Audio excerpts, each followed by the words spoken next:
Hello, friends. Robert Bevan here, author of the Caverns Creatures series of comedy fantasy novels and short stories. With me is Sam West, and today we'll be talking about the spell Mold Earth. All right. We Neither of us had anything for that. I mean, I was like bulldozer. I don't Mm, know. all right. Your shovel. All right. What does it do? Moldar's a cantrip. I like to call these the cosmetic cantrips. This is a cantrip that has effects that like change appearances, that give you sort of a flavor of feeling like the Earthbender from Avatar, or the muddiest dirt gnome forest cretin you've ever seen. That's sort of where it fits, but it also has some minorly applicable use cases. I see a lot of people that really love Mold Earth. I'm gonna level with you. I don't quite get it. I think the spell is fun, but most of the time it's about as useful as the cosmetic cantrips. This isn't something that I'm head over heels about for taking basically ever. It takes an action to cast. You pick one of three effects, basically. The first effect is the one that I think is talked about the most, and I guess I have a different interpretation of it than others. So it says if you target an area of loose earth, you could instantly excavate it, moving it along the ground and deposit up to 5 feet away. So you basically pick a big 5-foot chunk of earth within 30 feet of you, junk it up, and scoot it about. It has to be loose earth. That's really important to that text. The next thing it does is you can cause shapes, colors, or both to appear in dirt or stone. You can spell out words, make images, basically give sigils or things. I envision this is very much like a dwarvy thing to do. The change is only lasts an hour, though. You can have up to 3 of those effects at a time in place. 3 of any of these effects in total combination. So you can have like 2 of one, 1 of the other, etc. And the final one is if the dirt or stone you target is on the ground, it becomes difficult terrain. So a little 5x5 area of difficult terrain, a square of difficult terrain. Alternatively, you can cause the ground to become normal terrain if it's already difficult. I have never once in all of my time DMing, and I think at its peak, I had 3 characters in the same party all have Mold Earth, and not once did they turn regular terrain or difficult terrain into regular terrain. It only ever was the other way around. But even in the instances like where they made difficult terrain, it wasn't that good. And I've seen dozens of tables have access to it. Never have they turned difficult terrain to normal terrain with it. What if it's Um, magically difficult terrain, like an entangle spell or something? if so you can cause so that's not the ground that's magical, that's entangling vines that Okay. have grown out of Yeah. the ground will be my ruling on it. But if you've created magical ground, like if you've used the creation spell to create earth and that earth is difficult terrain, sure. This has to affect specifically and only ground. If it has to be a rough, rocky, rubbly terrain for this to work on it, otherwise it doesn't. If it's like wooden ruins, you're out of luck. Well, I see the flip side of that being enormously useful, though. Yeah, just making a bunch of difficult terrain, it lasts for an hour. Like if you got if you know enemies are approaching, you can make a whole lot of ground difficult. So that is, I think you nailed it whenever you said if you know there are enemies coming. Yeah. I think the majority of Dungeons and Dragons, the vast majority of it, the encounters that you're facing are encounters when you are the aggressor entering into a new space. They are the encounters when you are adventuring into a dungeon to kill things. They are you going through layers of traps, you approaching villains in their layers, you striking out against others. That, or if you are fighting on defense, normally there are things like ambushes. Normally there are things like the town is all of a sudden under attack by a threat you weren't expecting. And in the moments where you do know the threat is expected, you are at there for difficult terrain to be valuable. Normally, you need very wide areas of it that force people to use extra actions. 5 feet, or in this case, 3 selections of 5 foot, so 15-foot worth of space to work with. If But it you're lasts for an specifically in, hour. yeah, so what? You only get 3 of the max anyway. So it could last, All right. Well, I didn't read that. Sorry. yeah. Okay. If you cast the spell multiple times, you get at most. I'm sorry, not even 3. Some other effects get 3. I think this is only 2. Not even 3. You get 2 non-instantaneous effects at a time. So you can have Okay. 2 Well, 5-foot areas that of takes a lot this. of the wind out of my sails. Yeah.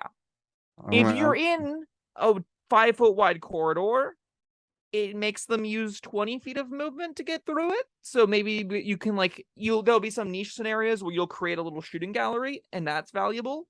But it's definitely not more valuable than a lot of the other cosmetic effects.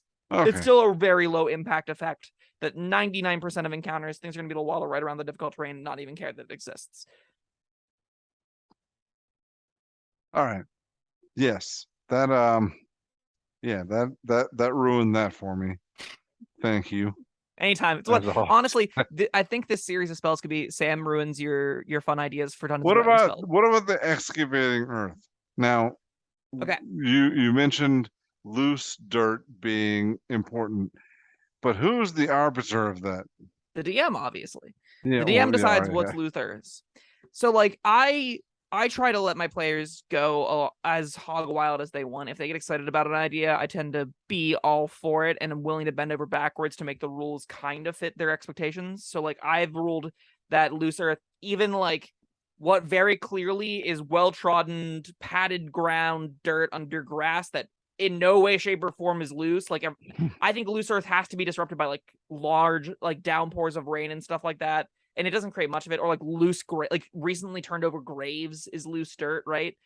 I ruled it like, nah, sure, it is dirt that has worms in it, and that makes it loose enough, I guess. Go for it, excavate it, get into the basement that way, because I think that's fun. I think like the idea of the party needing to figure out how to infiltrate this mysterious inn that's, turns out as a bunch of cannibals eating people in the basement. I think it's fun for them to excavate some of the earth, go through the basement floor by chiseling through the wall or whatever in an unexpected spot. I think it's any kind of plan that this spell helps facilitate. Well, but that is so niche. I'm still thinking of, somebody's about to attack the town, and you want to dig some trenches. 2 trenches, 2 5-foot holes. No, these are not. No, this doesn't count. If you cast this spell multiple times, doesn't care what, if, when, or what. I'm gonna look this up again. No, that's for 2 non-instantaneous effects. Oh, you're right. Digging trenches is an instantaneous effect. Okay, so then here's my next question. You are right about that. I'm sorry. I made a bad assumption. I'm smart. Is the earth that you would be digging through to create a trench loose earth? Now, you just judged it was until I judged it was because it is more fun that way. I think rules as written, it certainly isn't. Tons of fun. Yes. So again, at my tables, where I'm really flexible and lenient, I 100% would rule it that way. I would definitely, if I was going to a random table out into the universe, I would have no expectation of being how the spell worked. I would have the expectation of this needed to be freshly dug graves. This needs to be loosely destroyed by a recent hurricane, dirt flowing mudslide kind of loose earth. That's where my headspace reads loose earth to me. Stone cannot be involved. There can be no kinds of rocks. There can be no kinds of... That's not loose. Yes, precisely. Most earth is packed earth. Most earth has been there for a very long time, run over by nature over and over again. Most things that you would like digging trenches, if you're going more than a foot or two into the earth, that is definitely not loose. And that's where I run into problems with it. Rules is written. Yeah, that's I'm not happy that they wrote loose earth because that is so subjective. Yeah, I wholeheartedly agree with that. I would have liked it just to be earth. Now, what I will say though, dirt seems right. Oh man, I think we would be having a whole different conversation if you would ever finally watch Three Amigos. I really adore this recurring theme of our videos. Is Three Amigos. This is the scene. This is the last battle. We know an enemy is coming. Mm-hmm. El Guapo and his men. How far down? I'm not a geologist. How far down do you have to dig in the earth before it stops being dirt? Before it starts being rock and stone? Not enough to trip a horse. Huh. So that doesn't seem all that useful in trench building even, right? No. Wait, maybe I missaid that. No. You mean enough to trip a horse? You can trip a horse. Okay. Enough to trip a horse. Yes. Sorry. Again, and that's what the very flavorfully loose interpretation. I'm not looking to get to magma. Mm-hmm. I just want to slow down my enemies so we can do other things. Sure. You do have to have a place to put that dirt, so that's going to be something you have to think about. That's again, we removed the dirt here. We get a trench, and now we have a wall behind it. A wall of loose dirt, like a snow fort. Yeah. There could be some value in the rare encounter where that does crop up, which again, as I prefaced with a difficult terrain, is not going to be the majority of encounters that people are facing. Additionally, those encounters then have to be against specifically ground-based enemies coming in, running at you from a specific direction, probably. That's fine. This is a cantrip. Sure. You're not fighting dragons with it. Yeah, but other cantrips can be used in more flexible ways than this, is where I think I land ultimately. Well, even in its best case scenario, flexible. I don't think it has that much usability.